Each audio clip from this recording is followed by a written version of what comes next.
transform our agriculture and the food systems as part of building back better after the pandemic.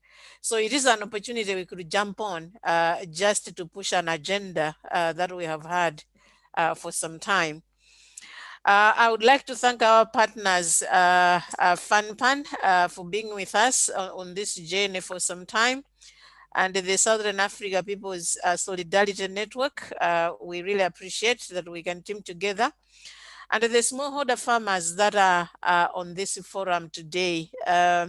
We miss such moments sometimes, and it's great to have the farmers on the call because we know that their voices are the most important voices here.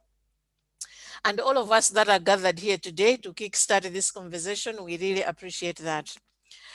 So, friends, you will agree with me that agriculture is of major social and economic importance in SADC, in the SADC region, given that 70% of the region's population depend on it for food and for income and for employment. Yet the agriculture sector has struggled over the decades to transition as the majority of our rural farmers continue to engage in a subsistence way, largely due to low investment and inconsistent policies in the agriculture sector. This definitely should be unacceptable. And I sometimes feel like, excuse me, I sometimes feel like we have kind of accepted and settled that our farming works like this. But I think it's a time we need to come to a point where we actually call this unacceptable. Because if not transformed, agriculture in its current form will continue to be a poverty trap for many people living in rural areas. Women have been disadvantaged the most by the inequalities in the agriculture sector. They are stuck at the production end of the agriculture value chain, and thus they do perform 66% of the work, and they produce 50% of the food, but they only earn 10% of the income and own 1% of agriculture property. So this is a big issue. This is grossly unfair and it must be challenged in all forms. It shows that women and the young people are being left behind in most agriculture policy interventions. Supporting women's productivity and the competitiveness in the agriculture sector will not only improve their lives and incomes, it will also improve food security and economic prosperity for our countries. Generally, the smallholder agriculture sector in most SADC countries has performed poorly due to compounding factors such as drought, floods, lack of infrastructure, inadequate financing, weak market linkages, policy failures. And I want to add that there is also a lot of politicization of the support, just to mention a few things. Our politicians do realize that the farming group is the biggest constituency for them. And so a lot of times they have used that space to push political agendas. But I think we need to remind our politicians that these are lives. And if 70% of the population cannot get out of poverty, there is no way we can sustain growth in the region. And this is a very important message to our leaders. The challenges in the small holder agriculture sector are multi-layered, yet policy interventions have not been holistic enough to address all of them. I guess now is the time for governments and the development partners to translate existing regional and national agriculture policies into practical initiatives and programs that can support smallholder farmers to drive better incomes from their farming activities. This is why Oxfam and the partners have found it pertinent to launch the Markets campaign, because we believe that the market is the transforming element in the value chain, which has been ignored for a long time. Ask the farmers if they know how to grow their crops, they know. And so the major challenge has been the market space. And so we believe this is going to be a transforming element in the value chain. We will be working specifically with women farmers to raise awareness about the barriers they face to access agriculture markets. We will improve their capacity to participate in more lucrative ends of the value chains. We will be working together to make sure that they meaningfully participate in local and regional markets that fetch a higher value for their produce and give them incomes that will improve their livelihoods.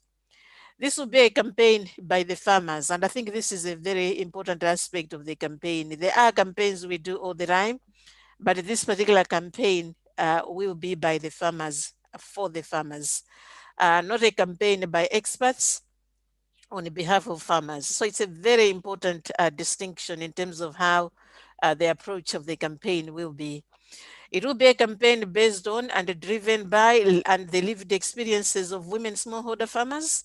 Our role as Oxfam, FunPan, and our other partners will be to facilitate linkages amongst the farmers across different countries and to link the farmers to local, regional, and global spaces where we can collectively influence for change. We will leverage on our collective skills, experiences, and the networks to promote farmers' access to investment and entrepreneurship opportunities. We have had markets owned or governed by governments in the region. I think most of the countries can refer to farmer markets that are owned or governed by governments. And we have been riddled with corruption in such markets. We are all witnesses of how ineffective and inefficient they have been. And we have markets that are completely private owned, and these are middlemen that have grown over the years in the region. And again, they have operated for their benefit, they have operated for their convenience. And so they have not necessarily been there to meet the smallholder farmer needs.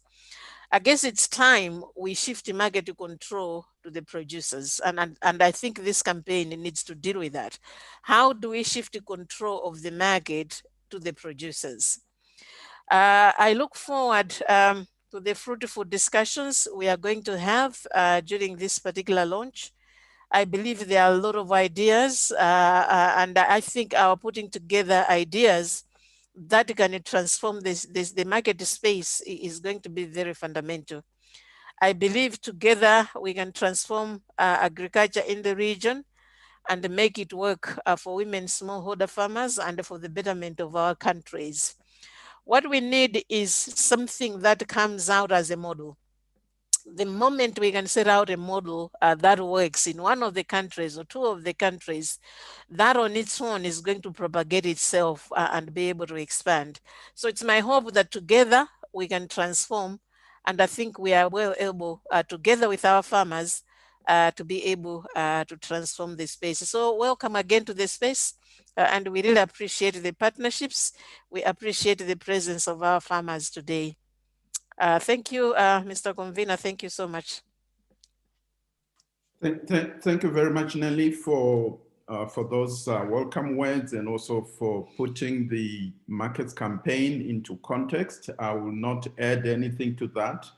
I would like to ask Dr. Chilidzi Madzivandila of FANAPAN, who is the CEO and head of mission of FANAPAN, to give us his opening remarks. Over to you, Dr. Chilidzi. Thank you, Prof. Sibanda. Greetings to Ms. Nelly Nyangwa, Oxfam Regional Director, Southern Africa. Again, greetings to Dr. Godfrey Baingwa, Director of Rural Economy and Agriculture at the African Union Commission, and he is also our keynote speaker. Also, welcome to our distinguished panelists. I look forward to your valuable contributions. Good day, ladies and gentlemen. I am pleased to connect with you today virtually as we launch our market access campaign. The market access campaign in part seeks to transform agricultural market systems so that they work for the excluded. And the excluded here are mainly the women who are the majority of people who are producing food for the continent. As FANAPAN, a Pan-African network of networks, our mandate is to, one, enhance indigenous capacity for policy formulation and analysis across the continent. Two, assist member states to review the progress and the implementation of food, agriculture, and natural resources, what we call FANA sector policies and strategies.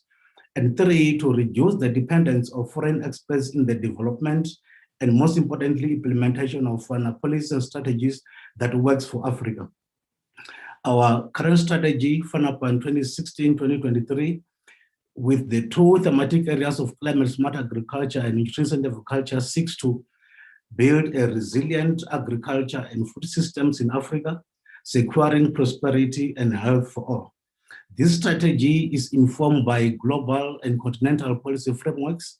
Amongst others, the FANAPAN strategy attends to the aspirations of, one, Sustainable Development Goals, SDGs, African Union Agenda 2063, and specific to agriculture, the MALAB and the CADEP framework. Agriculture is an important sector in the region, contributing significantly to the national GDPs of the African economies, and it is employing the majority of populations. Smallholder farmers, especially women, play a significant role in producing food in Southern Africa, but yet they seem not to be benefiting from agriculture and its value chains.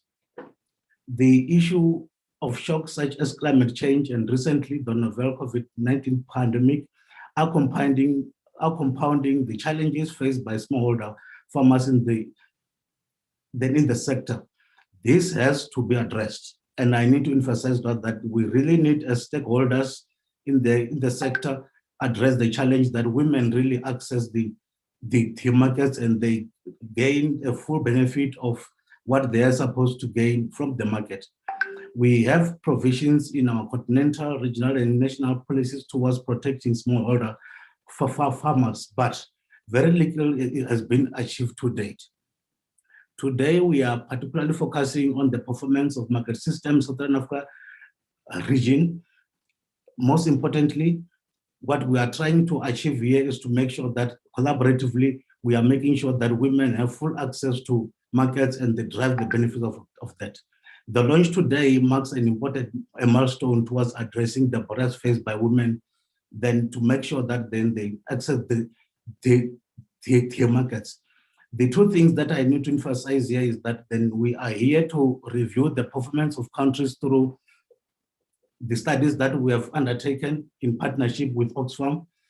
And then we are here to make sure that the evidence presented here is validated, and we make sure that we have a collective voice in making sure that women are accessing the markets. The concern here also then is underscoring already existing arrangements, especially the Malabo CADEP binary review and scorecard, which already is indicating that as Africa, we're not performing well. There is a recently launched now the Africa Continental Free Trade Agreement, ACFTA, which we really need to implement and support. As FANAPAN, we are honored to champion this campaign in partnership with Oxfam, Southern Africa People's Solidarity and Network. However, to achieve this important task, we need to work together as a collaborative. And colleagues, I am here to welcome you, and I wish you a very fruitful deliberation and outcome of this event. Thank you so much, and back to you, Prof. Sibanda. Thank you, Dr. Chiliti. Thank you for that. And on these welcome remarks, we'll ask Ms. Janet Jo, the Secretary General of the Southern Africa People's Solidarity Network, who is one of the partners in this initiative, to give opening remarks. Thank you, Madam. If you can go ahead. Thank you very much, Prof. I was trying to switch on the video, but something is happening with my laptop. I think I pressed somewhere. So I'm sorry, I'll only have to use the audio until I figure out what's happening. Thank you very much for this opportunity to welcome participants to this campaign launch of our Southern Africa Markets campaign. an initiative that is being collaboratively done by SAPSIN, Oxfam, and FENEPEN. Let me extend my gratitude and appreciation to Oxfam for the support and FENEPEN for the collaboration and the support as well. Representing SAPSIN, I'm really excited to be launching this campaign and to be part of this campaign, solely because from the processes that we have been holding for the past 5 years or so, when I look in hindsight, discussions around agriculture, around issues of production, food sovereignty, food security, and access to markets have been a big issue at each and every People's Summit that we have held, which is a parallel process to the SADC Heads of State and Government Summit held on an annual basis. Smallholder farmers and producers, women's groups in the rural areas, peri-urban areas have been gathering and connecting at the People's Summit organized by SAPSIN to discuss their different experiences from different countries with regards to issues of the transformation of the agricultural sector, which Nelly has rightly indicated that over 70% of people in the region, they depend on agriculture for different aspects, for the food, for income, for employment, and mainly these are women who are into actually subsistence farming.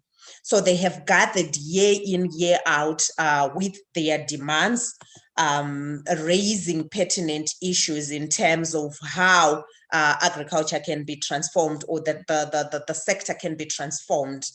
But for last year, it was even more compelling for the smallholder producers to actually gather and discuss within the context of COVID-19.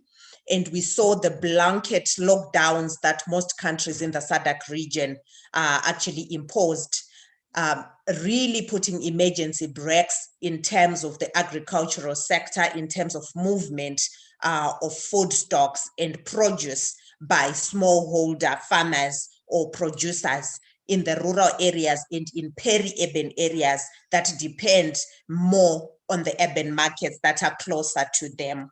So the lockdowns really created serious problems and challenges, creating food insecurity, creating really bottlenecks in terms of market access for the citizens that are participating and contributing in the agricultural sector. So this launch is coming at a timely time in terms of following up on what those groups that we gathered, the social movements that we gathered, discussed and have been discussing over years. I think this is really going to be action-oriented. If you look at the campaign, it is involving the people more in terms of the actions that they have to be taking. Whilst raising awareness on the different challenges that the smallholder farmers are facing, it is also in the ambit of this campaign to also look at the bottlenecks that we have imposed on ourselves as smallholder farmers in terms of how have we been connecting, how have we been building that movement for strong solidarity economies, for us to be able to tap into the strength and possibilities of solidarity economies. If we look at our global trajectory, we see that there is exclusion, there is jingoism, there is this obsession on patriotism and nationalism, even exacerbated by COVID-19, because in responding, each country has been looking inward. But how do we build value chains that solidarity economies and economies of scale for small scale producers? So I think this campaign that we are launching in the 4 SADC countries, which of course is going to be replicated in different other countries and leverage as well on the other platforms that we have in different countries, should be building that movement for solidarity economies in terms of accessing the markets, in terms of ownership of the factors of production. So we are talking about how are the small producers owning land, how are they owning their seed, how are they owning their production in terms of systems, and how are they owning entrepreneurship and skills and markets for them to really fully contribute in the agricultural sector, which contributes, I think, over 35% of the GDP, and in most countries, over 13 to 18% in forex earnings. So we need to be talking about these issues. And I will conclude by saying that I think it is time for the small scale producers to be talking value chains at the regional level and the opportunities at the African level. And I'm glad that my colleague from FANAPEN has indicated, for example, the African Continental Free Trade Area. We should be talking about the factors of production. We should be talking about partnerships. We should be talking about rural-centered economic development. I think for a long time, when we're talking about market access, when we're talking about production and factors of production, we are talking about private sector-led economic growth in the region. We are talking about liberalization, but it does not have the rural component. It does not have the small-scale producer component at the center. And I think we need to be changing that narrative and talking about rights, and talking about rural-centered economic development and rights respecting economies in the southern region. So I thank you that this is an opportunity for us to coordinate.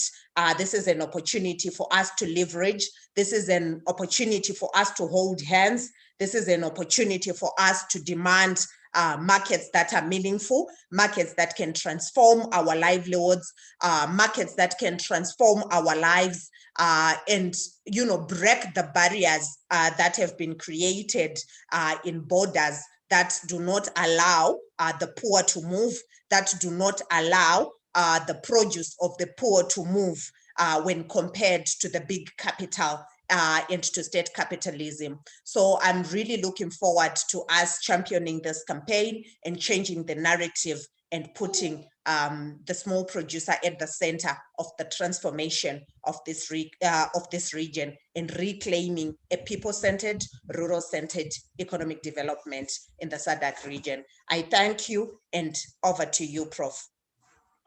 Thank you very much, Ms. Zhou. We appreciate those words. We need a rural-centered economic growth. And just to say thank you to all our three speakers for their opening remarks, to Ms. Nelly Nyangwa from Oxfam, Southern Africa, then Dr. Chilidzi from FANAPAN. So, yeah, so we have quite a packed program. It says that program overview. Let me just, again, just appeal to colleagues. If you're not speaking, if you can switch off or mute your microphone, as well as switch off your video, so we can also conserve bandwidth for some of us who may have challenges in connectivity. So if you can switch off your videos unless you are speaking. Thank you. So without further, we're now going to look at just a brief on our program. We're going to get a bit more details on the markets campaign from Ms. Chimbala Yoyo, who is the Agriculture Program Manager at Oxfam, Southern Africa. And then this will be followed by our keynote speaker from Dr. Godfrey Bahigwa, who is the Director of Rural Economy and Agriculture at the African Union Commission. And following on from that, we'll get the markets campaign launch, which will be the unveiling of the web page, which is going to be the centerpiece of our campaign, and that will come later on. And once we're done there, we'll then have three panelists, including and starting off with a smallholder farmer, and then somebody who is an expert in market access, who's at CSANet in Malawi. And then, of course, everybody's talking about the African Continental Free Trade Area. So we'll have somebody who has a first-hand experience on this before we kind of get our marching orders as to call to action. So that's our program. So without further ado, let me invite Ms. Chimbala Yoyo from Oxfam, Southern Africa, to give us a few more details about this markets campaign project. Over to you, Chimbala. Thank you. Thank you, Professor Simba, and good morning, everyone, for joining us to today's anticipated Southern Africa markets launch. So I'm going to take you through the genesis of the supermarkets, the markets campaign, where we've come from, how we've gotten here, what we intend to do, the objective of the campaign, and also a highlight on the next few steps.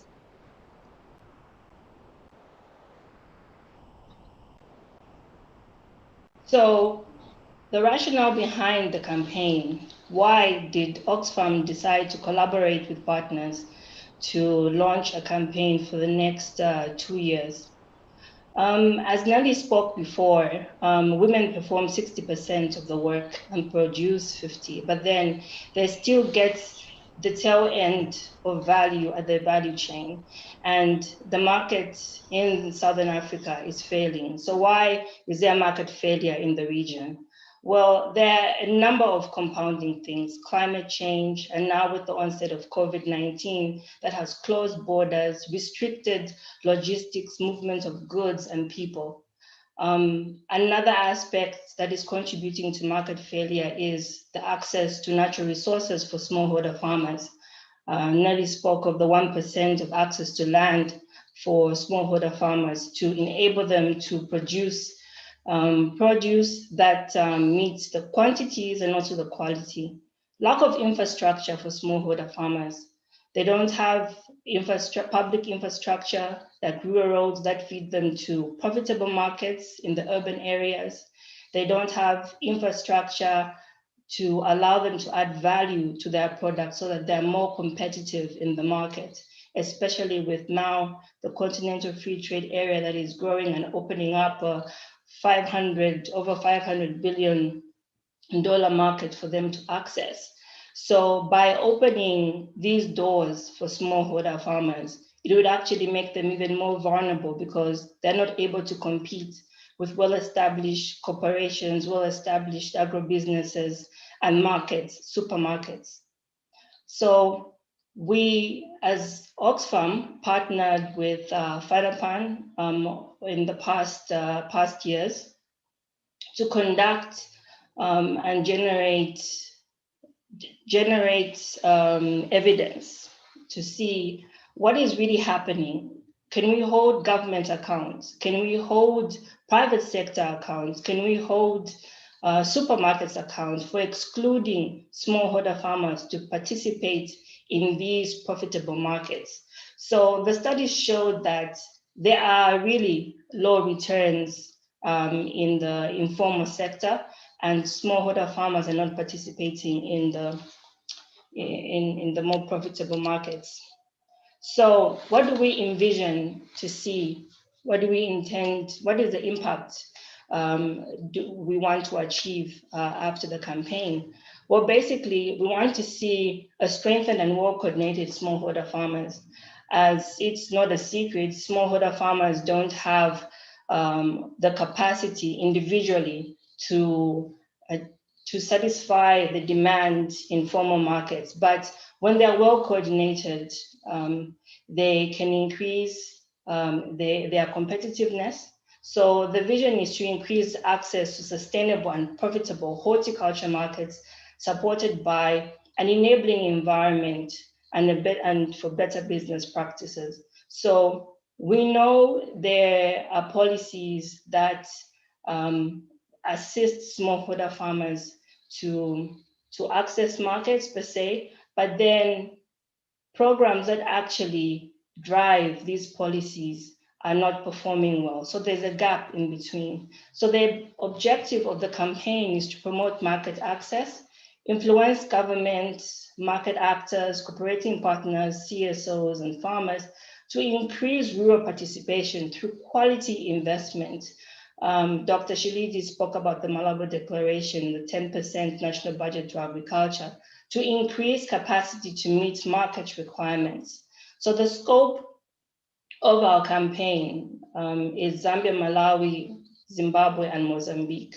From now that it's launched in March to 2023. However, this scope is not limited to these areas and also the time frame. We intend in the next few months to rally more support, create a movement, have more partners on board to collaborate and create a bigger space and platform for us to deliver our vision and our objective.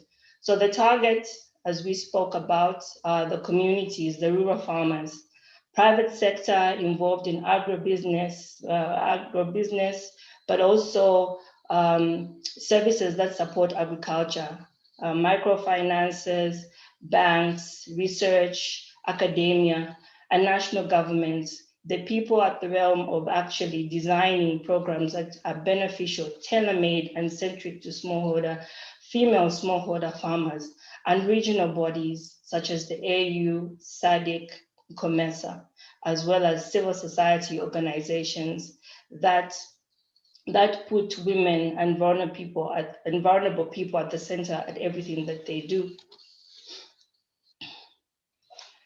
So our approach, how do we see the market campaign rolling out? In an environment that is riddled with all kinds of compounding issues. You speak of infrastructure, like I spoke to before, lack of credit access, land, and all that. So in order for us to transform agriculture, to transform markets, and for them to be sustainable and speak to smallholder farmers, we need a systematic approach for effective change. An integral part, bringing in key and relevant stakeholders for them to come together with their expertise, network, for them to actually help smallholder farmers to act on these challenges. So what approach are we taking? Influencing.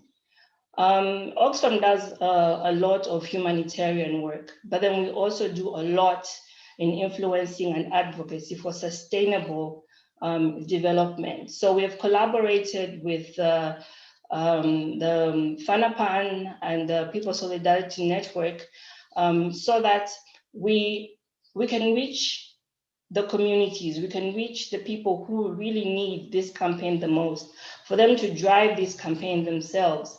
So we want to bridge a gap between the global policies, regional policies, national policies, and then the programs that are supposed to work for the smallholder farmers, create an enabling environment at the community level for farmers to access markets, intra-markets, regional markets, and hopefully global markets.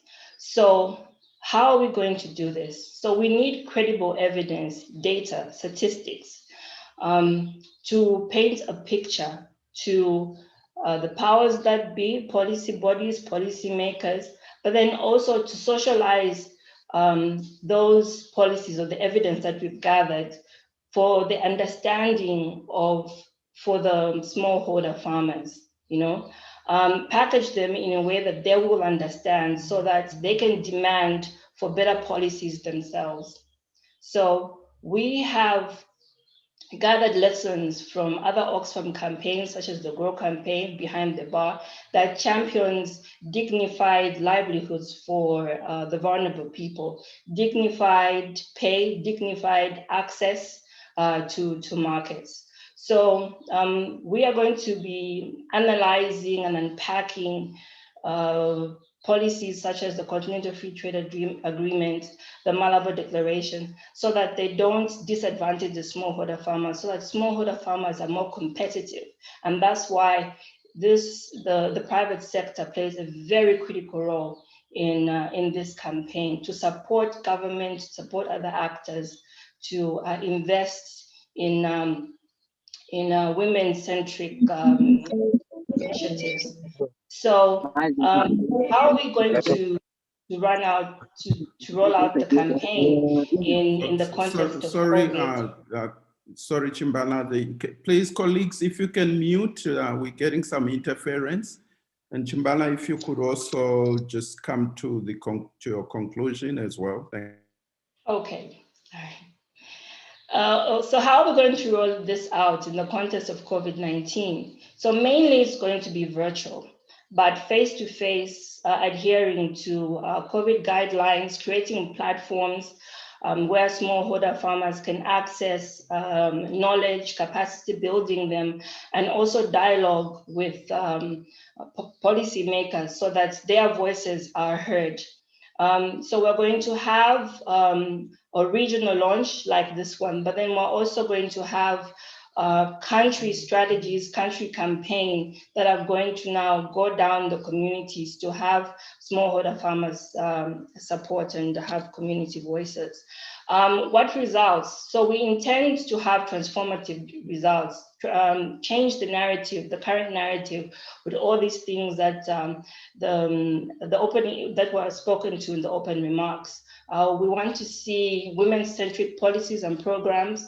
We want community-led engagements, increase the knowledge of global, regional, and national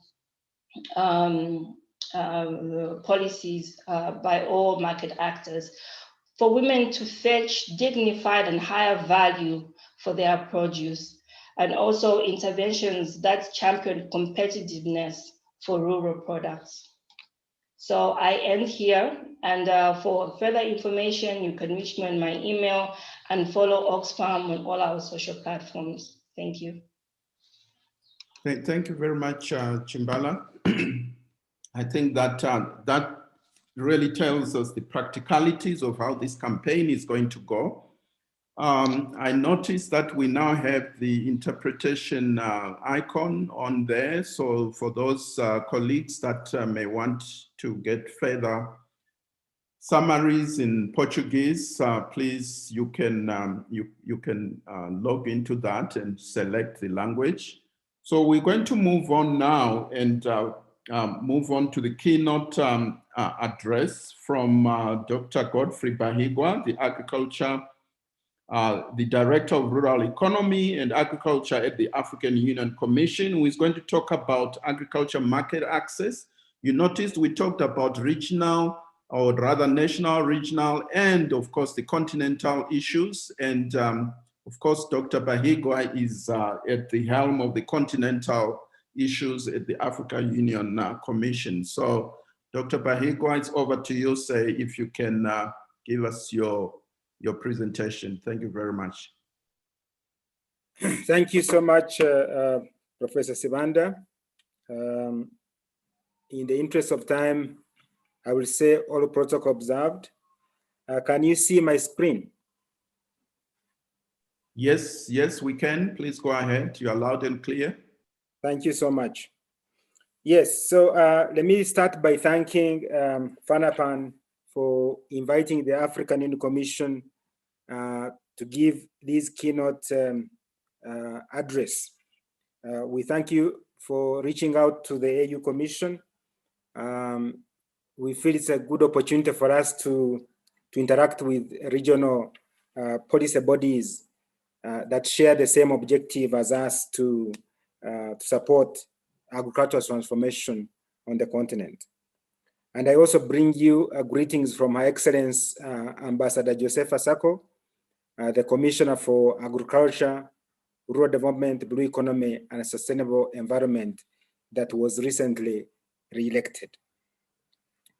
So with that, I salute you for organizing this webinar in the interest of promoting smallholder access to markets in the Southern Africa region. And I also thank the organizers for making my work a bit easier. I could say a lot, but they gave me some guiding questions that I have followed in order to give my remarks. So first about the the African Union Commission. As you may know, the AU Commission is the Secretariat of the African Union. It is composed of elected officials, including the chairperson, a deputy chairperson, and 6 commissioners, as well as staff. The Commission recently went through a reform process, reduced the number of departments. So currently, the AU Commission has 6 departments, as listed there, on agriculture, rural development, blue economy, and sustainable environment. That is the new name of the department that I had at technical level. We have the Department of Economic Development, Trade, Industry and Mining, Education, Science, Technology and Innovation, Infrastructure and Energy, Peace, Political Affairs, Peace and Security, and Health, Humanitarian and Social Development. So those are the 6 departments under the AU Commission. I was also requested to talk about the CAADP framework, CAADP being the Comprehensive Africa Agricultural Development Program. It is Africa's framework for agricultural development that you may recall was adopted in Maputo, Mozambique in 2003, with the objective of reducing poverty and increasing food security and nutrition on our continent. After 10 years of its implementation, it was reviewed and heads of state reinforced it through what is popularly known as the Malabo Declaration, which was adopted in 2014 in Equatorial Guinea. The CAADP Malabo Declaration has 7 commitments. I will not get into the details. You can see them there. But just to emphasize that it aims to end hunger by 2025 and also aims to boost intra-Africa trade. So I've highlighted blue that commitment number 5 on boosting intra-Africa trade because it is a subject of this webinar about promoting access to markets by smallholder farmers on the continent. So these 7 commitments are what the AU Commission, working with REX, support our member states to domesticate in their national agriculture investment plans. And also, these are the basis for which we monitor, as requested by the heads of state in 2014, the implementation of these commitments and reporting to the heads of state every 2 years through what, as Professor Chirizi mentioned, the CAADP annual review exercise or the annual review report. Now, moving on to talk a little bit about the commitment number 5 of the CAADP Malabo Declaration, which is about boosting intra-Africa trade. That commitment aims to triple by 2025 intra-Africa trade in agricultural commodities and services. It also aims to create and enhance policies and institutional conditions that support our food systems, focusing on simplifying and formalizing the current trade practices across the continent, fast-tracking the implementation of the Africa Continental Free Trade Area, and from our perspective, especially Annex number 7, which is about sanitary and phytosanitary standards, increasing and facilitating investments in markets and infrastructure. So the subject of our discussion is part of commitment number 5 on boosting trade. And as much as we are calling for increased market participation by smallholder farmers, we have to always remember that the success of that campaign has to depend on farmers being able to meet quality and food safety standards, especially if we are thinking about promoting their commodities or their produce across boundaries, across borders. So investments in SPS measures and compliance to standards is very important. How are we doing as a continent? So like I mentioned before, one of the responsibilities of the AU Commission is to track and report on the progress in the implementation of the Malabo Declaration. And here, this slide you are looking at is from the 2019 report, the latest report, which shows where the continent is in promoting or boosting trade in agricultural commodities and services. It shows where we were in 2017 and where we were in 2019. Now, overall, the continent is not on track to meet the commitment on boosting trade.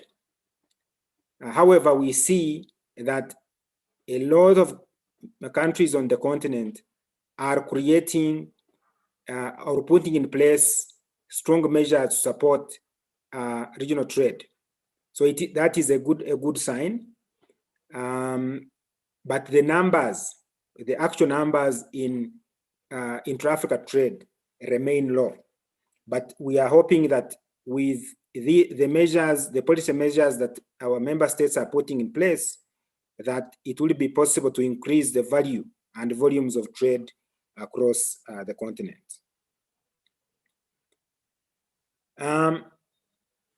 What does the CAADP agenda say about smallholder farmers? Our continental framework recognizes the importance of smallholder farmers in transforming food systems. And as Ms. Chimbala just presented, women play a significant role in food production on the continent. The CAADP agenda aims at transforming smallholder farming to make it commercially viable. In other words, make it profitable so that farmers can earn adequate incomes to improve their lives. In so doing, as it calls for or advocates for increased access to improved and affordable, and here the word affordable is important, agriculture inputs, increased access to agriculture finance, increased access to markets. This is the subject of this webinar, both input and output markets, and also calls for investment in infrastructure that can link these markets, the input and output markets. It also calls for increased access to knowledge, information and skills through research, extension, and advisory services. It also advocates for creation of job opportunities for at least 30% of youth in agricultural value chains. In other words, the value chain development should create youth for the millions of youth in our countries. And finally, also advocates for support and facilitation of preferential entry and participation of women and youth in gainful and attractive opportunities. Now, these bullets that you see here, where I say CAADP advocates for, these are directly picked from the 2014 CAADP Malabo Declaration. So the heads of state 6 years ago, coming to 7, called for and advocated for all these issues to be addressed by our member states. In trying to keep with time, I want to end with this particular slide. For us to transform Africa's food systems, we need to increase investment in agriculture. As a continent, as much as we have had the commitment right from 2003 in the Maputo Declaration, asking countries to invest at least 10% of their national expenditure to agriculture, we see that the continent is not on track. In other words, our member states are not investing 10% of their national expenditure in agriculture. When we produced the first continental report in 2017, that is the panel on the left, only 3 countries at that time were on track. In other words, only 3 countries were investing 10% of their public expenditure in agriculture. 44 member states were not on track, and in that report, 8 member states did not report. In 2019, 2 years later, we see that this time not a single country, not a single member state out of the 55 member states was investing 10% of its national expenditure into agriculture. We had 49 countries report, 6 did not report, but again, out of the 49, not a single country. Now, there has always been this debate about whether a country must invest 10% of its national expenditure to achieve the desired outcomes. But as you can see on the continent, many outcome indicators, especially on nutrition on the continent, are declining or have been declining for years. So it goes to say that we need to continue this campaign with our member states to increase investments in agriculture. So if this campaign for increasing women access to markets, or in general, increasing access to markets is to move forward, I would encourage the movement to make this point clear to the countries within the SADC region that they need to increase investments in agriculture. So, Professor, that marks the end of my presentation, and I thank you for your kind attention. Back to you. Thank you very much, Dr. Baigwa. We really appreciate this. You're giving a continental picture, a picture that I see as being very grim, especially what you are finishing off with. Obviously, Africa is not putting their money where their mouth is, almost literally.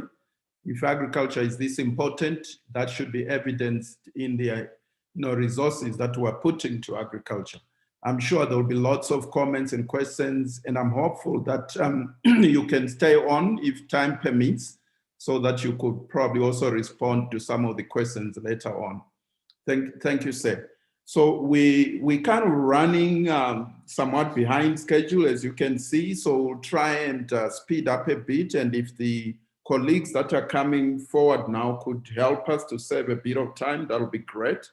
We're now going to move to the markets campaign launch, where I'm going to ask my colleague, Mr. Francis Hale, who is the Director of Communications and Policy Advocacy at FANAPAN, to take us through the unveiling of the campaign webpage, take us through a tour, and also show us how best to make use of this platform to transform market systems. Francis, if you are ready, over to you.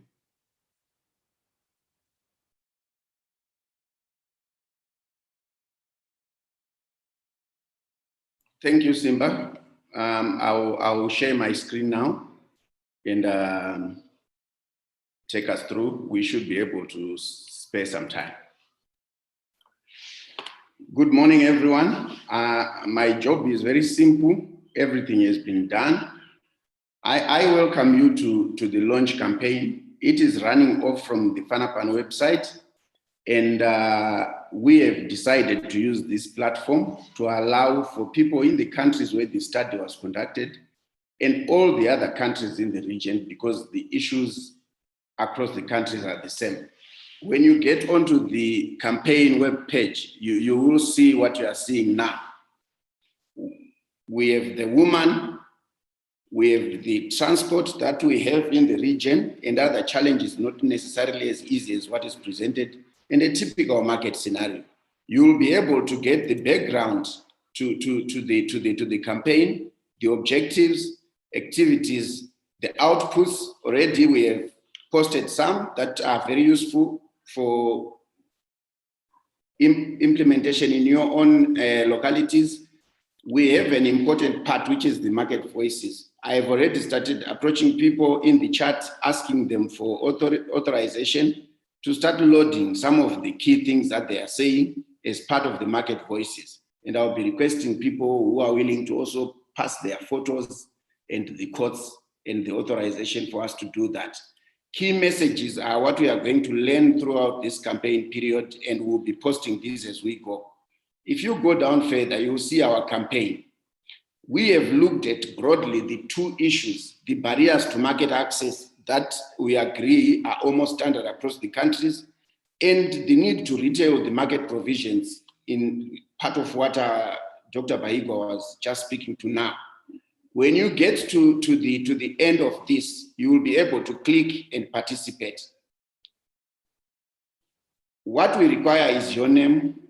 Everything that we are going to get out of here is being treated with the highest confidence. The information is for understanding, for consolidation, for coming up with evidence to improve policies, for coming up with evidence to improve the environment for the other parts of this life, which is the women and our need to harness the youth dividend.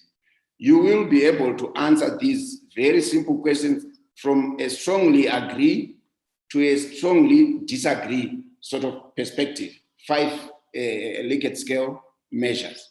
You also have an opportunity to enter any other comments that you think are not attended to by the questions that have been presented. And these questions come in parts up to the last question, which is question number 8. You will be able to submit this, and it goes straight to a database where we are able to then collect the views and come up with a one strong voice that we can approach a national policymaker or the regional policymakers. And then there is a discussion. You are able to also join in an ongoing discussion starting today. I would like to invite all the 120 plus people who are participating to be the front runners in making this discussion vibrant. Let us, when we close this webinar, let's go to the platform and start the discussion, continue the discussion rather, that is currently going on in here. You will be able to post as a guest if you are uncomfortable with putting your name. You will be able to indicate your displeasure in a polite way using the icons available. And this is going to go for the considerable period of time in the future, and we'll be learning and continuing to use the resources from that. In short, I would like to say this is the platform where we are going to operate. We have discussed amongst ourselves on the need to translate this into other languages, especially given one of our countries of study was Mozambique, for the colleagues there to be able to also have this campaign in Portuguese, and we are working towards that. Thank you, Prof. Over to you.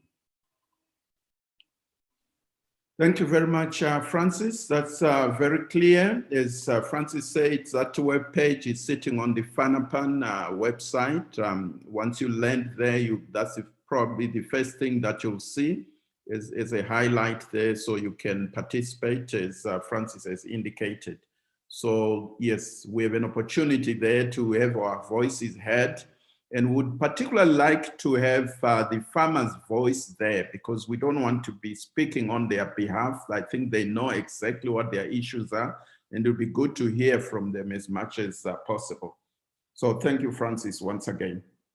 So the FANAPAN website, of course, is fanapan.org. So once you get onto your browser, you should be able to pick that up. Thank you. We're now going to move over to the panel. We have a list of panelists here, 3 panelists, starting off with smallholder farmer representative. In most cases, we tend to bring the farmers at the end. I think in this case, we asking the farmers to come up front and set the scene for the other two panelists. We'll start off with Ms. Unique Piri, who is a representative of smallholder farmers. She's based in Malawi. And the questions that we're posing to her, what are the challenges that smallholder farmers are facing? It's almost like a rhetorical question, isn't it? We more or less think we know that, but I think it's better to hear from her, especially giving personal experiences in that, and also to try and tell us what she thinks should be done to transform these markets for smallholder farmers, especially women and youth farmers. Somebody on the chat also asked, what about men and boys? I think the boys are part of the youth. I think the feeling is that men usually have the control of things, but that's not leaving men out. Not that we're talking smallholder farmers. We just sort of singling out women and youth as special groups. Otherwise, we expect that the men will benefit as well. So Ms. Piri, please, if you can go ahead. You have, 5 minutes. Unfortunately, we could have wanted to hear more, but we are struggling against time here. If you can keep within that, we'll be quite grateful. Please go ahead, Ms. Piri.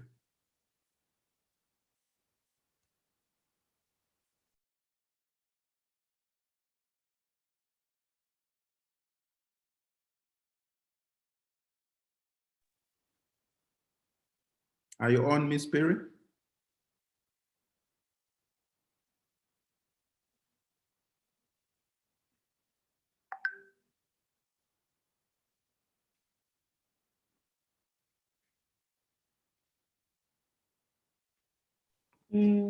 Prof, I'm not seeing her in the participants.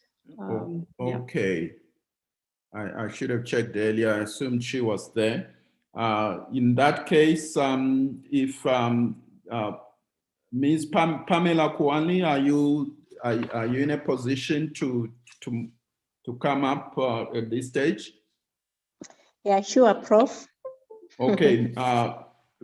Yes, Ms. Kwani, she's the National Director of CSANET, which is a FANAPAN node hosting institution in Malawi.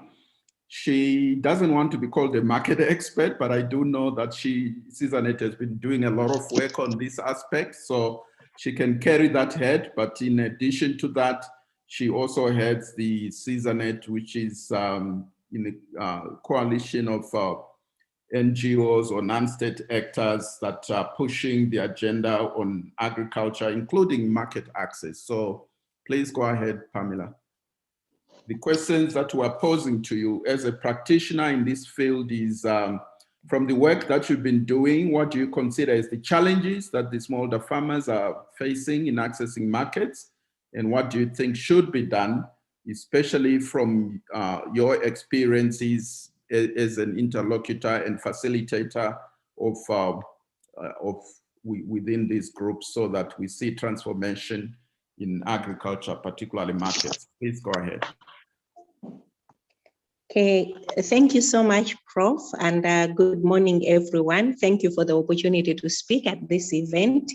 In terms of challenges that we have noted, and this is based on discussions that we've had with our members, sometime in November and December, we conducted a survey, but we also had a series of dialogues just to dive deep into challenges that our farmers are facing as far as access to markets is concerned. And there are 4 key areas that we identified. The first one is on lack of structured markets for key crops and commodities, for example, horticultural crops and other value chains, as well as low participation for farmers in the existing structured markets. We also noted that there is limited support to farmers to organize themselves into cooperatives or farmer groups, which in turn hinders their ability to aggregate their supply, bargain for prices, and access the benefits that are available to farmers that are organized through cooperatives and farmer groups. We also noted that limited storage is an issue. When farmers harvest, they don't really have a place to store their produce in a way that they are going to prevent post-harvest losses. And we also noted that farmers have issues with transportation, telecommunications, and infrastructure in general that is required to facilitate access to profitable markets. And then the fourth one, we also noted that there are always inefficient price and export regulatory policies for cereals as well as other value chains in the commodity markets. And all these combined present a lot of challenges for farmers to access profitable markets. So in terms of the recommendations, what we think can be done as civil society, there are a number of things, and some of them have already been highlighted by the previous speakers, but I'll just speak from the perspective of civil society. The first one, we think that it's so important to facilitate the creation of new structured markets and strengthen the existing ones, especially for value chains such as legumes or seeds, sugarcane, coffee, horticulture, livestock, and fisheries products. We also think it would help a lot if we would promote the growth and development of efficient and inclusive agricultural value chains that ensure competitive and fair pricing of agricultural commodities. There is need for support of for growth and promote the competitiveness of agricultural commodity exchanges to enhance agricultural market efficiency. For example, in Malawi, we've had situations where we have these commodity exchanges, but they are not fully utilized by the farmers.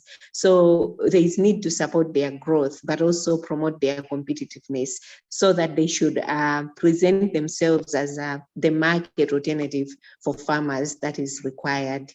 And then we also think that we need to ensure that agricultural markets and trade policies and regulations are transparent, evidence-based, and also enforced, because we tend to have situations where we have all these policies. For example, right now we are talking about the Africa Continental Trade Area, but our farmers are aware of this. Are they going to take advantage of it?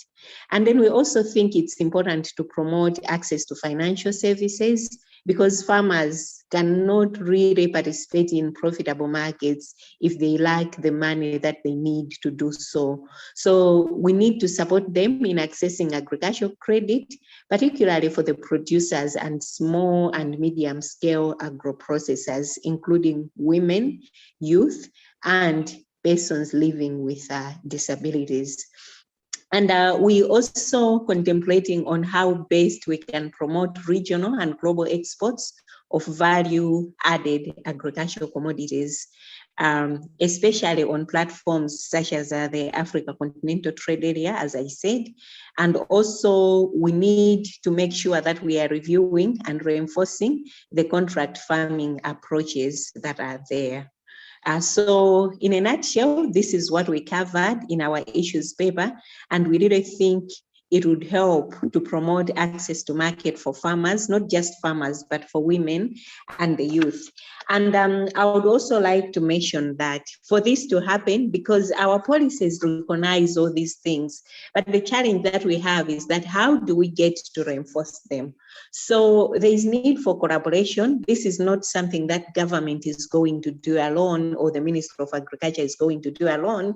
So on government side, we need collaboration between the ministries. So in this case, Ministry of Agriculture, Ministry of Trade, but also other government agencies, for example, those that are responsible for promoting exports, promoting investment, working with banks and all those institutions.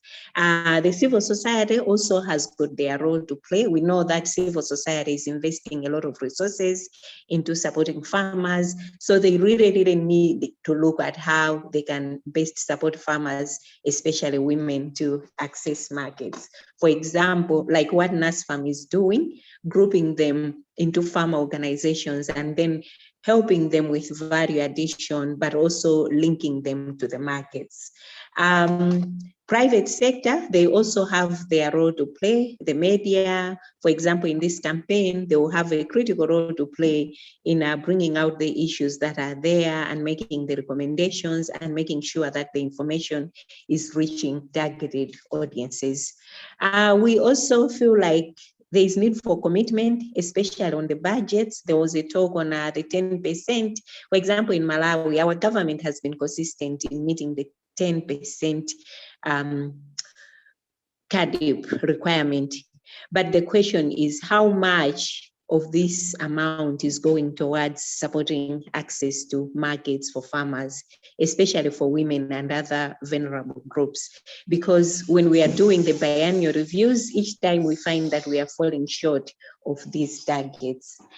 So in a nutshell, that's what I can say from the civil society perspective on the challenges that smallholder farmers, especially women, are facing in accessing markets, but also what needs to be done. And again, I would like to emphasize that collaboration, commitment, and budgets are going to be critical to achieve these objectives.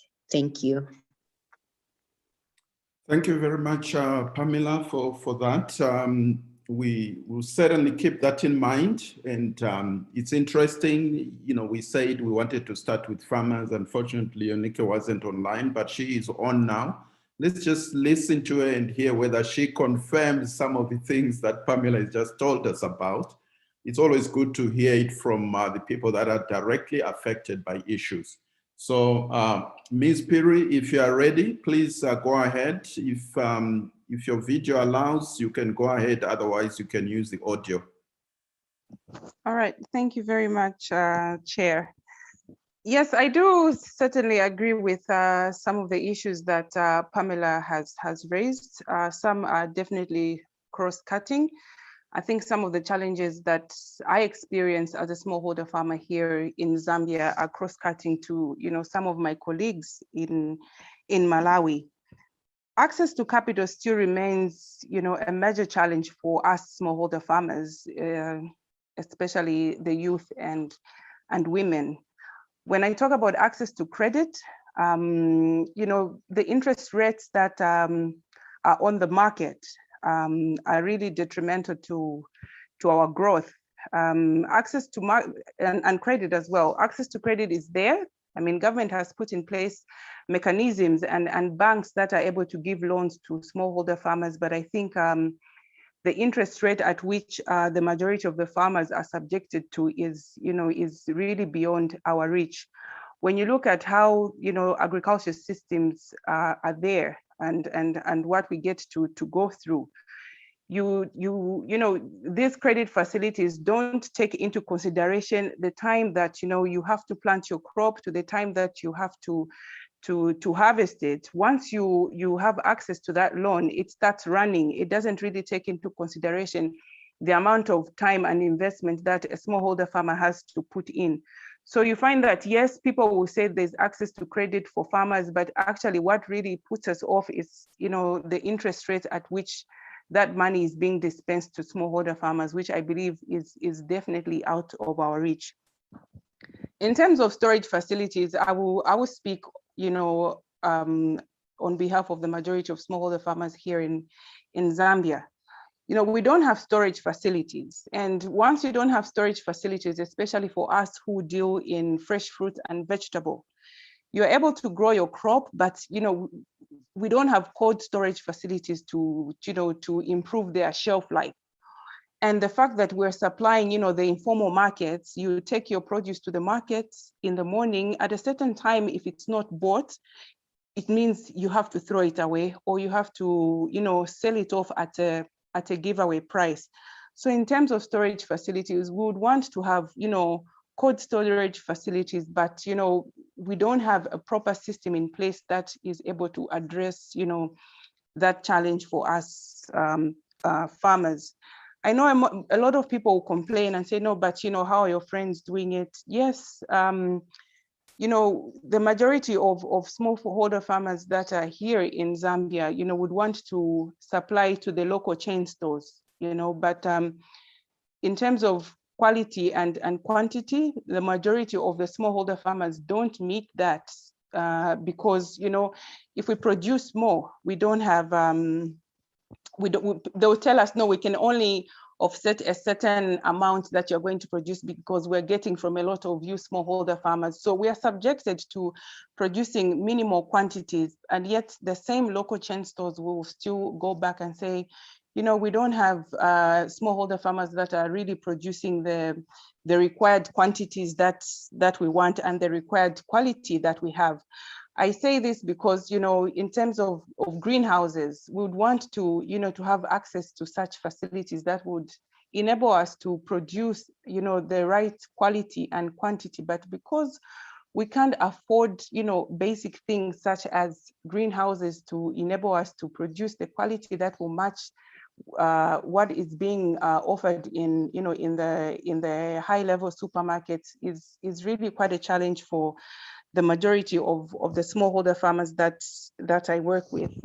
You know, I'm speaking from experience because I used to supply to, you know, I was lucky enough to be given a tender to supply, you know, some fresh green beans, but unfortunately, I couldn't meet that target after a certain period of time because they said, you know what, Unike, the size of the green beans that you're supplying is not the correct length, it's not the correct quality.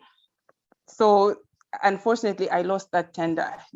Word went on that no, actually, they wanted the export quality that was coming into the country. So, you know, those are some of the challenges that we've been experiencing as smallholder farmers. In terms of what can be done, you know, to transform the market systems, especially for smallholder women and youth farmers, we don't really have systems in place. They're there on paper, but really when you follow them up on the ground, they're just non-existent. You can, you know, find a situation where certain pronouncements are made that, you know, would encourage you to grow a certain product, maybe because a policy has been passed that is going to favor smallholder farmers. But actually, when farmers get to, you know, to do that, to grow the particular crop, you find that, you know, they will tell you, no, this is not actually what is happening on the ground. And also the agriculture systems here in Zambia really are quite informal. The majority of the smallholder farmers, we supply to informal markets. We don't really have a formal structure of markets, you know, compared to other countries. And maybe if that could be worked on, I'm sure you'd see, you know, smallholder farmers, especially youth and women, thriving because there is a system in place. But currently, it's just not there. So you find that we'll continue experiencing the same problems and the same challenges that we've been speaking, you know, about the last couple of years. So I think from my experience, that's what I can share for now. Thank you. Thank you very much, Unike. That's really, yeah, it's eye-opening and it's also feels quite painful. I can kind of identify with that even from my personal experience working with smallholder farmers, that yes, it's not for lack of policies. We've got the policies in place, but as you rightfully say, there are no systems in place to actually make sure that these policies deliver what they're expected to do. So I think the campaign has got its work cut out for them. And so talking of policies, I'm going to ask Mr. Spamandla Mazibuko, who is the Deputy Director of, who is going to talk about well, he is part of the Africa Trade Relations at the Department of Agriculture, Land Reform and Rural Development in South Africa. And obviously a man who has first-hand experience of the issues that the Africa Continental Free Trade Area is meant to look at, but also his experience about the regional free trade areas. So the question is, how far are we with the implementation of the African Continental Free Trade Area and also other regional initiatives? How should we position ourselves as countries to benefit from this? but more so how we can benefit the special group that we're interested in, the smallholder farmers, particularly the marginalized women, youth. We know that we have a youth dividend, but if that dividend is not captured properly, it's going to turn out to be a youth nightmare. So we want to hear from you, Mr. Mazibuko, what do we need to do? What do we need to do here? As Yannick has just said, policies are in place. We now have a continental free trade area facility, but is this going to remain as just one of those pronouncements, grand, where heads of state sign up to this, but this doesn't trickle down? That's a tall order, I know, that I'm putting on your plate, but I'm sure you'll stand up to the challenge. Please go ahead. Yes, thank you very much, Professor, for the opportunity, and greetings to colleagues and greetings to the smallholder farmers. I will try to be brief in my presentation by focusing on the key issues regarding the African Continental Free Trade Area, and then look at how best can we fast track the participation of the smallholder farmers in this mega FTA that we are currently finalizing in the continent. As we know, this CFTA presents to us an opportunity as it comes with this prospect of a larger regional market comprising of 55 AU member states with a population of over 1.2 billion people and a combined GDP of over 3.4 trillion US dollars with a strong growing middle class. So there are so many expectations that the continent actually has in different levels, going down to the small scale traders in terms of the market access opportunities. I will just focus on what we have achieved so far in terms of the negotiations for the conclusion of this FTA. So far, we have about 54 member states that have signed the FTA. And at this stage, we are sitting with about 36 member states that have ratified. Ratification basically indicating an expression of readiness to implement the agreement. The decision of the heads of state and government was to begin with the commencement of trade on the 1st of January 2021. We are currently sitting with a situation where different member states, different groupings are actually busy finalizing the last batch of the implementation issues. Others relate to administration, others relate to matters of ratification, and in some instances we have issues relating to domestic legislation. So those are the matters that are being threshed out to enable the commencement of trade as actually envisaged by the heads of state and government in the continent. Yes, coming to the potential opportunities of the FTA for the continent, we are actually looking at breaking the strong intra-regional FTA trade that is taking place in different parts of the continent. We know that in Southern Africa, the focus, our exports are actually concentrated in Southern Africa, and that is occasioned by the SACU agreement that we have and the SADC FTA agreement that we have, which is actually giving our traders duty-free, quota-free market access in different countries in the region. And through these agreements, we are seeing a rise in our exports, a rise in intra-regional trade. And the same picture is actually obtaining in different regions of the continent. So through the FTA, the African Continental Free Trade Area, we are looking at expanding market access across the different regions of the continent so that we break this concentration in one region. For example, in Southern Africa, or in South Africa in particular, we are actually looking at accessing markets in West Africa. We are looking at Central Africa. We are targeting the East African community. We are also targeting North Africa. We are also looking through this FTA to actually fast track product diversification of our export basket. That is where we are actually looking at increasing the export of the value-added agricultural products, taking advantage of our industrial base in different countries. And that we see as an opportunity, given the reasonable quality food standards that we have negotiated, which we believe are actually firmly aligned to Africa's capabilities. We also believe that through this FTA, we will be able to fast track export market diversification. You will recall that a number of countries are reliant upon their traditional export markets. Others are relying upon the EU, the US, China, etc. But through this mega FTA, we are looking at increasing intra-Africa trade by making sure that we increase our market share in different regions of the continent. Thank you.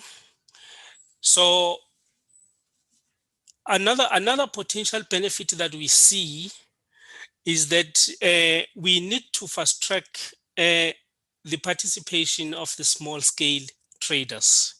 Different countries during the negotiations have articulated their desire to see the increased participation of the small scale traders in this mega FTA, particularly women and the youth, so that we are able to increase intra-Africa trade. Because if you look at, for example, agricultural trade in different countries, that is where we have more women, we have more youth, we have more trade taking place at an informal level. So the FTA has got a major responsibility of making sure that such trade is actually brought inside the fold and is able to benefit from the market export opportunities that the CFTA is providing. I must indicate that the existing FTA arrangements that we have will in the meantime coexist with the implementation of the African Free Trade Area. We have the deadline to conclude all the outstanding issues and ensure that trade commences. And that deadline is the end of June 2021. So moving from now until the end of June, all countries, different groupings in the continent are finalizing the outstanding issues so that beyond that period, we begin to see trade taking place under this major FTA and begin to feel the benefits trickling down to different industries. Focusing on how do we best fast track the participation of the small scale traders. In my conclusion, I will draw from our experience in South Africa with regard to the participation of the small scale traders or the small scale farmers. We would actually recommend that we increase the participation of the smallholder farmers in consultation trade forums with government. This collaboration, we believe, should result in the active engagement between the smallholder farmers and the relevant units in different government departments that are dealing with trade. As in our case, we have the Department of Agriculture focusing on agricultural trade, working with the Department of Trade and Industry in South Africa. So we also feel that the sector must be proactive in terms of organizing workshops where market access requirements and other related information can be shared with the sector. Because what we have seen in the past is that the sector is poorly represented in a number of our consultation forums. We do not have this strong voice articulating the needs, the interests, the challenges, and how best the sector can be supported. In most instances, we find that the sector is fragmented and there are different isolated voices. And we believe that we need to organize, coordinate, and ensure active and consistent representation and participation in government trade forums.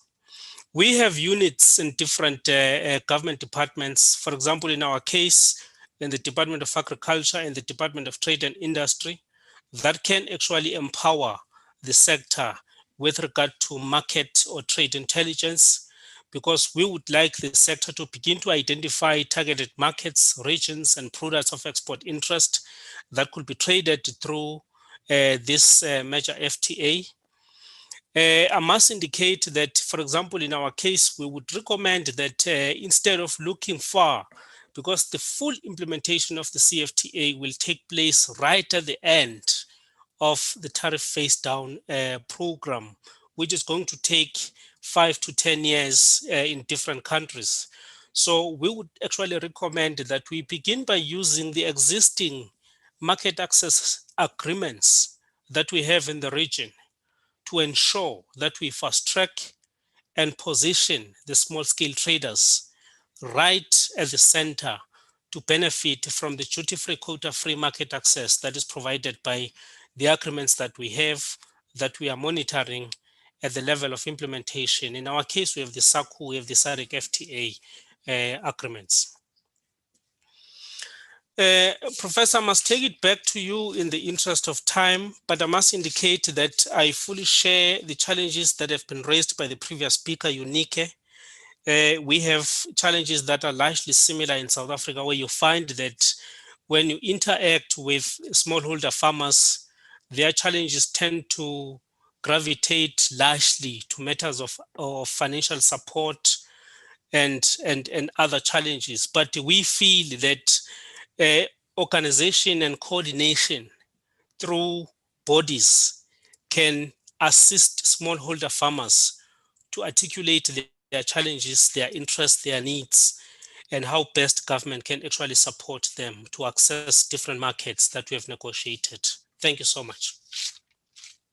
Thank you so much, Ms. Masibiwa, for giving us that regional and, of course, the African Continental Free Trade Area, which is a new buzzword.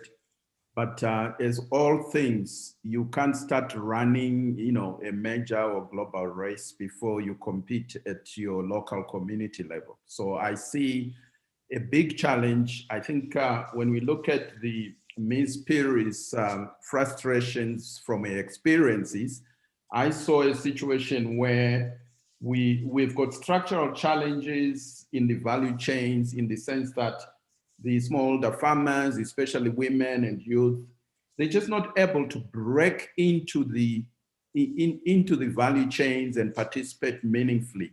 On the one side, you are told your quality and your quantity is not predictable, so we can't have you as a major supplier. We could try you, but at some point we drop them because our markets require, they're very stringent in their requirements if you're talking top-end supermarkets, even at national level. So the smallholders find themselves with produce, but they're told it's either not good enough or the quantities are too small.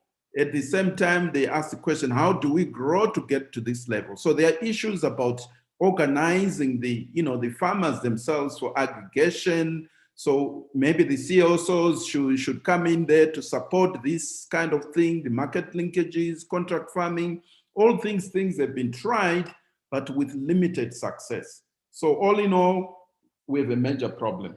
We now talking of the Continental Free Trade Area, but as Ms. Masbuko says, maybe you need to hone your skills at the sort of regional level, where you are making use of the SADC, free trade area sort of as a practice. The Southern African Customs Union, because there are openings there for those countries that are participating in that. But most of the Southern African countries, of course, are part of the SADC. So yeah, so it's a chicken and egg thing. How do you begin to be a major player when you're stuck in these structural challenges? So we have possibly about 10 minutes, unfortunately, where we can take some questions. I know that there have been some questions that were posted online and on the chat. Some of those questions really were kind of, rhetoric, but the question again, some people, sharing experiences about the exacerbating of issues because of COVID, where government is thinking that they're doing the right thing, they're trying to prevent infection. At the same time, farmers are being stopped from taking produce to the market because, of course, we have challenges with social distancing and everything else. So yes, we'll take a few questions. I think you can raise your hand. There should be a facility for that, I think, to raise your hand. Under reactions, you can raise your hand there. Yeah, who wants to break the ice? And if you can, we'll take a series of questions, maybe 2 rounds or so, and then we can direct them to the panelists as well as some of the speakers that came on earlier on. So please, if you feel free to go ahead and raise those questions. And if you know the speaker that you're directing your question to, please do that. It helps us to make sure that you get the right response. Do we have any questions to our speakers? I'm trying to see here. Kanto, if you can also help me if I miss any hands that are up. Okay, there's a question here that I think it's from Kanto. Let me see. What happened to the Africa peer review mechanism to get governments to reflect on their failure to invest more in agriculture? So I think that question, Dr. Bahigwa mentioned that for now, for the 2019 report, the BR report, all African countries are doing badly on that front. So that's one question there. Any other questions? Please, you are free to speak on rather than just rely on the platform for now. We're giving you this opportunity. I'm waiting. Prof, there is one question that is sent you. Yes, I think that's the one I just read out. If I'm not mistaken, you sent another one. Let me just check here. How does the campaign support or influence the linkage between localized, that is country or otherwise, markets with the regional and continental markets?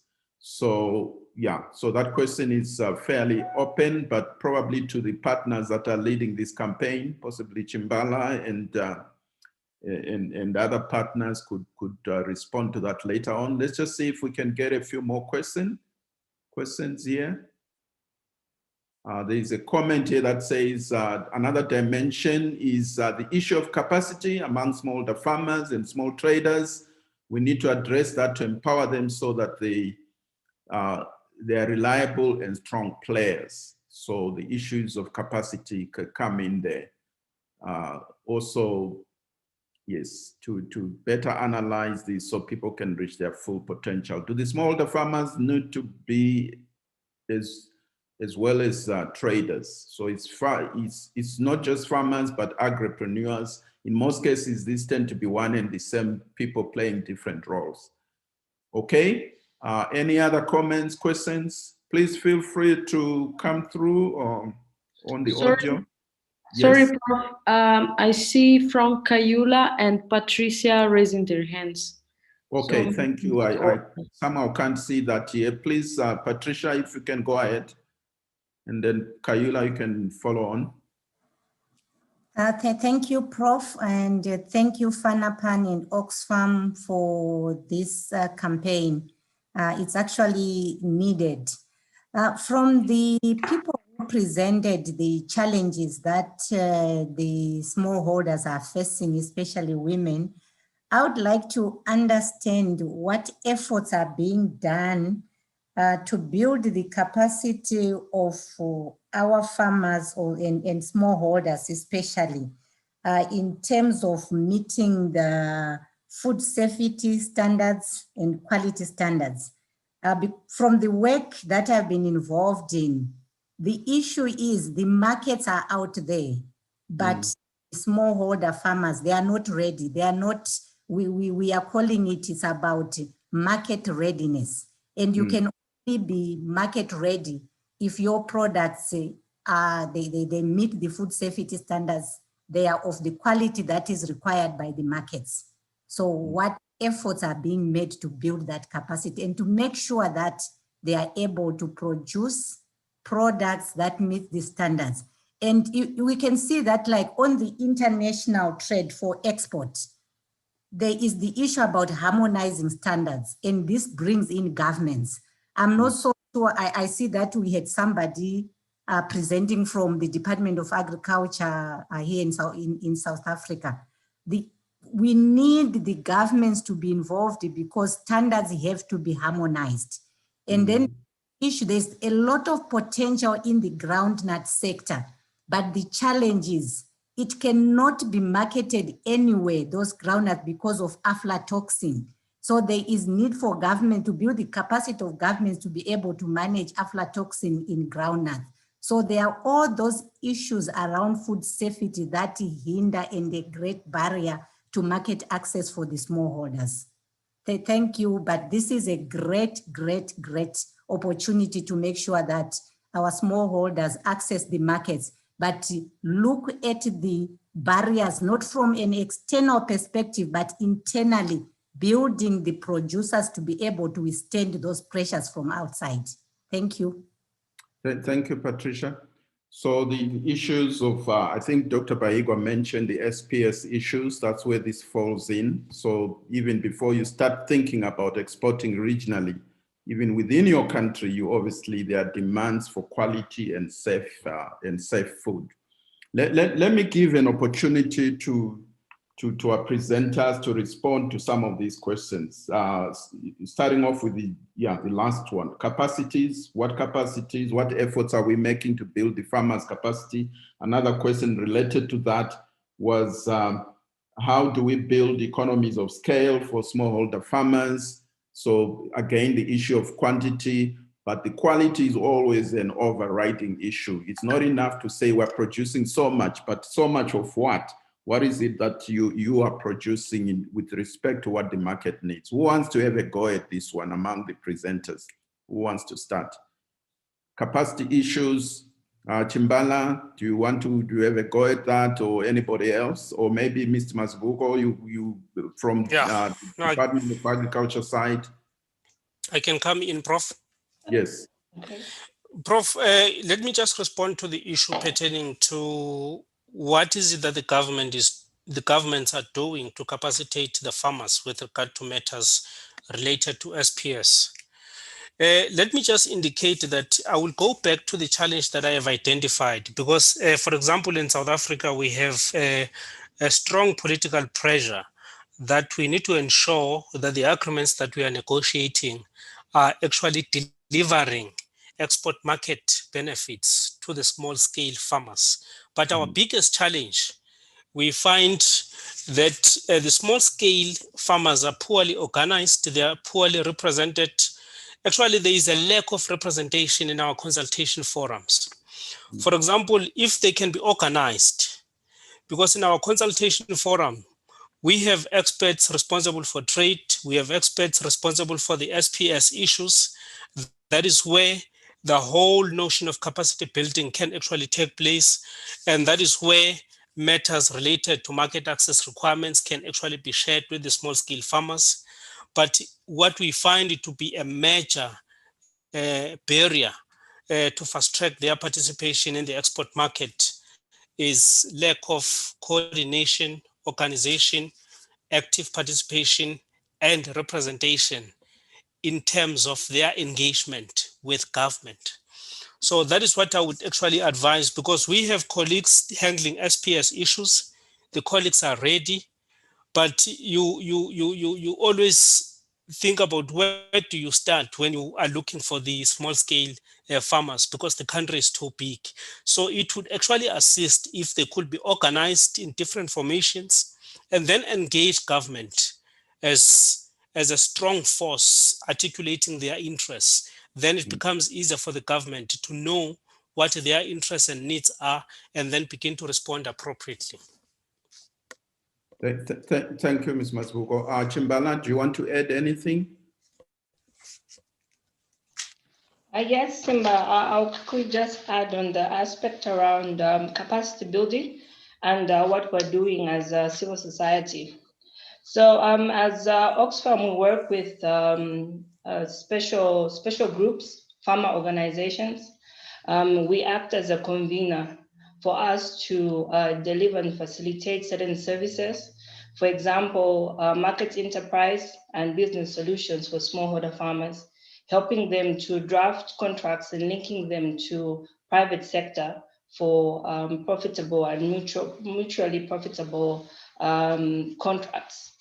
Oxfam is also coordinating spaces like this, bringing in more people into the fold, into the platform, so that we can have an integrated and systematic type of change where you bring in microfinances to also help assist smallholder farmers with affordable credit rates.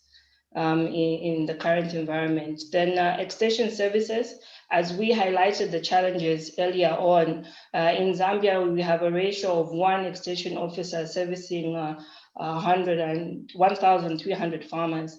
So as civil society, we also want to contribute to narrowing down this ratio in providing value addition, extension services, capacity building in order for smallholder farmers to add value to their products and also for them to be competitive so that they can access local trade and interregional trade.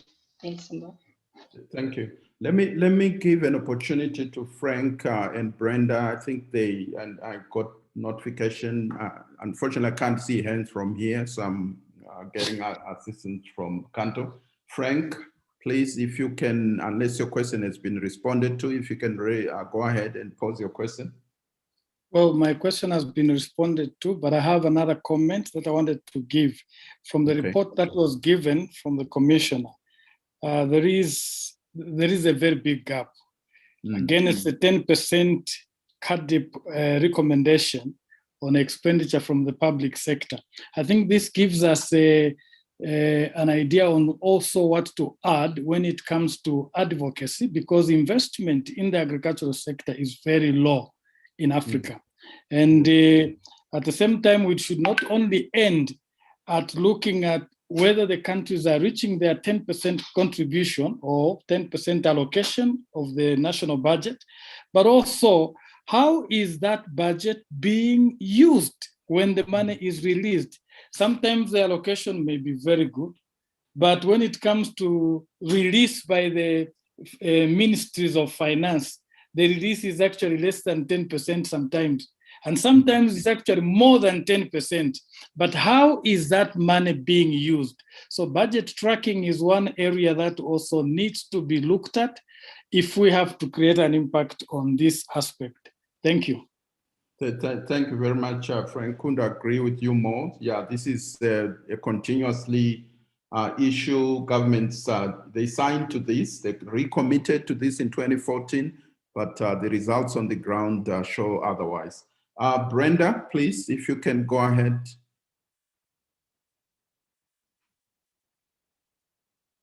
Brenda, is she still online?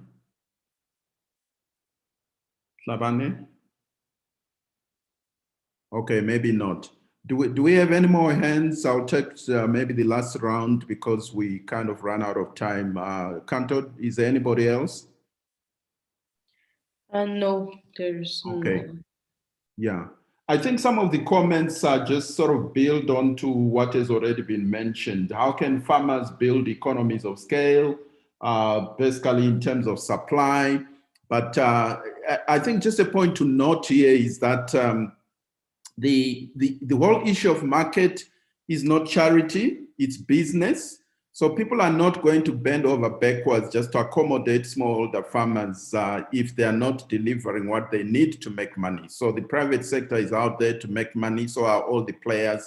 So that's one thing that we need to make sure that this special group we want to support, if things are going to happen, we know ultimately it's for everybody's good that women participate fully, as well as the youth, in the agriculture value chains. But in the short term, people are more concerned about their, personal, and you could say in quote, selfish kind of ambitions. Everybody wants to make it and make a living. So they're not really going to be standing aside and say, oh, let the women and the youth pass first. That's the reality of the situation. So we need to make sure that we we find ways of giving a voice to these groups, smallholder farmers. I think Ms. Masbuko just pointed out, as government agencies, sometimes they just don't have anyone to interact with. Not that the people are not there, they're just not organized. So one of the suggestions from one of the participants was that we need to make sure in this campaign that we engage farmers' unions in each country and also at the regional level, so that we get that collective voice from the farmers. But the issues are all there, issues of production, issues of quality, the SPS issues, but we also look at how we can break into these value chains in a meaningful way and make a big splash for the benefit of the rural economy. If the rural economy is ticking, the chances are, as Africa is dependent on agriculture, we're going to see a growth in Africa's economies. So so that's where we are. So what I would ask for us to do now is to ask Dr. Njongenhle Nyoni to give us our marching orders, call to action. So what do we need to do? Say you probably don't have the time, you're on injury time right now. So maybe if you can truncate your messages, just the headlines, if you are able to do that. Thank you, Anjo. Please, if you can go ahead. Thanks, Prof. Simba. Thanks to everyone. I've been trying to capture our key messages from the work that we've done, as well as the discussions that we've been having now. What are we saying in this campaign? We have the issue of capacity that we have to look into. How do we then build the capacity of the small scale, smallholder farmers, the women and the youth? There's need for us to make sure that we train, there's training and there's access to extension services, because evidence shows that there's limited access to training and extension services, especially by women farmers. There's also need for us to focus on the issue of building the capacity of smallholder farmers to leverage the ICTs. We're in an era where ICT is central to our transformation, the transformation of the development of our economies, and ICT has to be at the center as well of accessing markets by the smallholder farmers. And then there's also the issue of storage facilities that UNICE presented as well, that we have to look into. Post-harvest losses are one of the key issues that have been challenging the smallholder farming enterprises. There's the issue of land as well, which is emerged, and looking at issues coming up in Mozambique, for example. We need to have, the smallholder farmers need to have adequate access to land, and they have to be protected as well, not to commercialize, as one of the participants highlighted in the chat box. Then we have also access to credit, which is key. And the call here is to increase our state by 2025, maybe up to 50% and beyond in terms of access to credit. And this will entail building the capacity, what is required for one to be able to be vetted or qualify to access credit or finance. And then there's the investment as well. Dr. Baigwa highlighted the issue of 10%, which is a commitment which is standing, and these commitments are binding. We need to appeal to the 10% that the countries have committed to. And there's the issue of infrastructure that we have to look into as well. And there's the gender sensitive aspect of infrastructure that is very paramount. And looking at how we can encourage the private sector to invest, especially in rural areas where most of these smallholder farmers are situated. And then the policy, when we talk about policy, we've highlighted also the issue of the exclusion. Mr. Mazibugo was talking about the underrepresentation of small farmers in the discussions when policies are being developed. So the policy development processes, there has to be the voices of the key stakeholders, which are these smallholder farmers, the women and the youth, and other stakeholders as well, to advocate for the inclusion of smallholder farmers in the market to access markets, profitable markets, and there's that creating that enabling environment as well for the ease of business. When we have the Africa Continental Free Trade Agreement and the other free trade agreements that are in place, how do they ensure that they foster competitiveness of the smallholder farmers to benefit from profitable markets? And there's need, as we continue with our campaign, we need to focus on reflecting on the website and engaging, sharing views, collecting data material in the web page, making sure that there's evidence that is coming in there. What is there changes that we are seeing based on the engagements that we're having? What other challenges are emerging as we continue with the campaign? And then there's also the aspect of the capacity strengthening. There's the needs assessment. We need to establish what are the issues that we need to build on.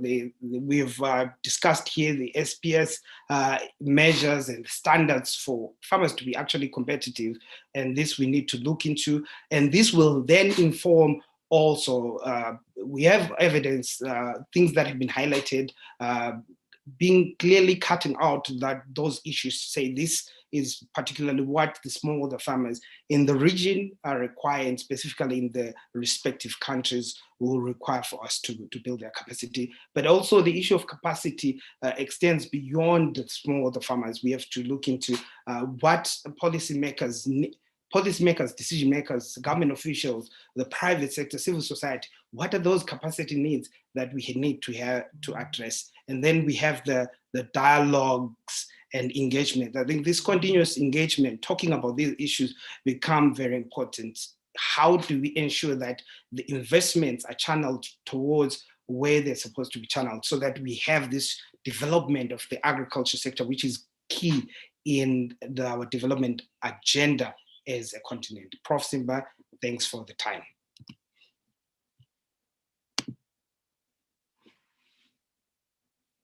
You are muted.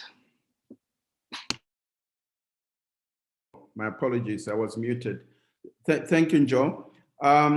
We're now going to the closing remarks, but I know that my colleagues at the communication desk would be quite happy to take a photo, a group photo, if there's such a thing, a virtual photo. So if you can please, for those who are able to, just for a moment, switch on your videos so that they can take that screenshot. So we have, I know that we probably can't fit everybody there, but as many of you as are able to do that, please go ahead and just switch on your video so we can take that photo. While we're doing that, I'm going to ask the representatives of the 3 partner organizations to be ready to give us really, 30 seconds, no more than a minute of parting shots. We've now been given our marching orders, and Jongentle has just sort of highlighted what we need to focus on through this campaign and the other interventions that we're planning. So what I would ask is to start off with if Ms. Janet Joe, or a representative of the Southern Africa People's Solidarity Network, please, you have had all the issues. I think we've heard from the farmers. We heard from the continental area level.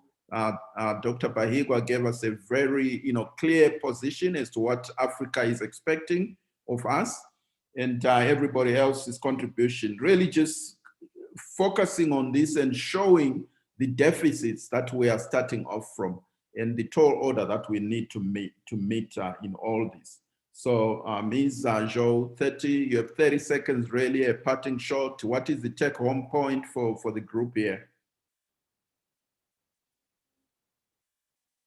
I think we should have gotten our photo now. We can probably just switch off the video so we save on the bandwidth. Do we have anyone from Subsin to just give us a parting shot in terms of take home point? If not, let me ask Fanapan to come in there, just a parting shot there. as we close? Prof, thank you for the opportunity. For FANAPAN, we are established to deliver on three things. The first one is policy research analysis. And the third one is capacity strengthening for individuals and institutions. So the launch that we are embarking on today is timely. And for us, then we are taking it close to our heart. And then we appreciate the resources from Oxfam to make sure that the women who are the mainstay of African agriculture remain connected to delivering benefit from making sure that they are the mainstay of African agriculture. And for that, I thank the participants. I've been monitoring the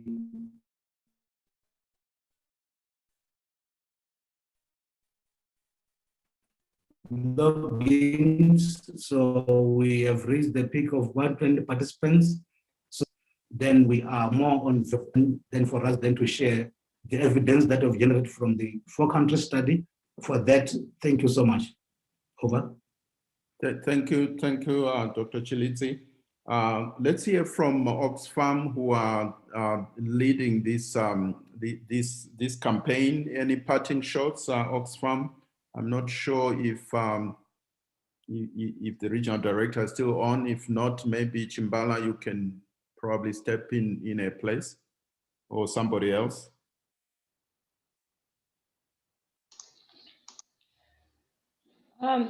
Thanks, Simba. I'm trying to see if there's anyone more senior than me who can give closing remarks. I do not want to break protocol. If I don't see Arnold, I've seen Yvonne. Do you want to say something?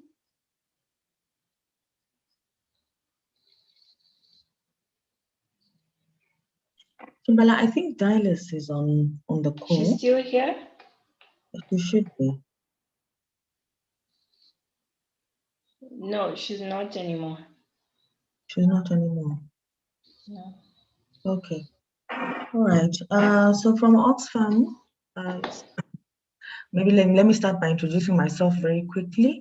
My name is Yvonne Chivia, and I'm the head of programs responsible for program quality within the team. I would have loved our country director to say the few words, but she has stepped off from her desk. So just to really express our excitement and really real appreciation to FANPAN and SAPSIN, our partners in this. It's an exciting piece of work, and it's been quite a long journey that we have come led by Chimbala to get to where we are. Indeed, there are a lot of issues and a lot of them really challenging that have come from this dialogue that I think we really need to pay attention to and really take forward with the advocacy through the campaign. The plight of our smallholder farmers is something that we should take seriously and really get them to a point where they can really meaningfully participate in the agricultural value chains or within the sector.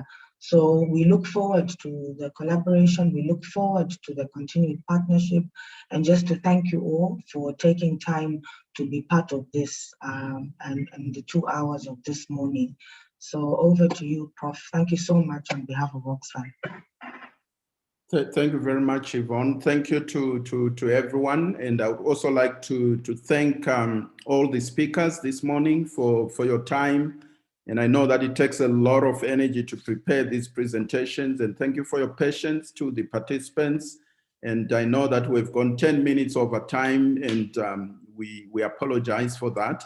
So we just to remind you that the web page is available for participation, your participation and inputs. We need to give this thing a strong voice. And yeah, there are lots of things, lots of challenges to take care of. There's no shortage of work. I think everybody should be involved. Somebody just noted on the chat now that We have the diaspora, which is a great source of investment and capacity, and we should, by all means, all the countries should try to tap into that. We couldn't agree more. So once again, thank you, and I think this brings us to the end of our webinar, and we wish you well for the rest of the day, and I'm sure we'll be meeting again to share how the campaign is progressing. Thank you, and have a good day.